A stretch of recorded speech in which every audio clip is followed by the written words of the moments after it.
Let me break down for you guys what actually happened at Astroworld. So me and my friends were in the middle of everything that happened. Luckily, we got out alive. Before the set started, I took a selfie and you could see the 9-year-old that passed away in the back of my photo. Him and his dad were right next to us before the show started, and even 30 minutes prior to Travis even coming on, it was too crowded to even get out. Like, it was impossible to get out because everyone was pushing in from the other stage. The craziest thing is, like, me and my friends were just talking about it, and we were kind of whispering to each other, like, yo, there's like a 9-year-old kid here at a Travis Scott concert this close to the stage. We should probably tell them that it's gonna get pretty dangerous. And this was like way before, so we were waiting like an hour before the show started so we can get up really close to the stage to get a better view. But we kind of brushed it off and we were like, yeah, I think, things will be fine. And then when it got to the point that it was becoming too dangerous, it was just like every man for himself kind of thing. It's pretty crazy living with that guilt of like, damn, I could have said something.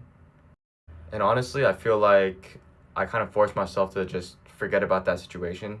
And it's crazy how all this stuff is resurfacing now in 2025 because for me, it felt like so long ago. And I feel like I did a pretty good job of erasing all that from my memory.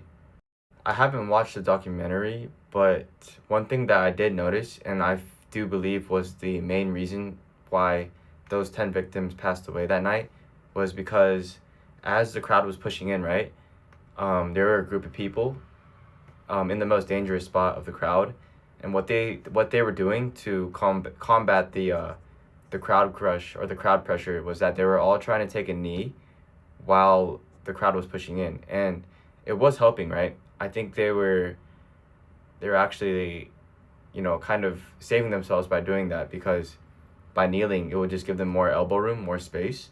But what happened was as everyone was taking a knee, and as the crowd pushed in, you can kind of infer what would happen, right? It's like everyone was just being stomped on. That inevitably, I think, is the reason why people died that night. Is because everyone tried to survive by taking a knee.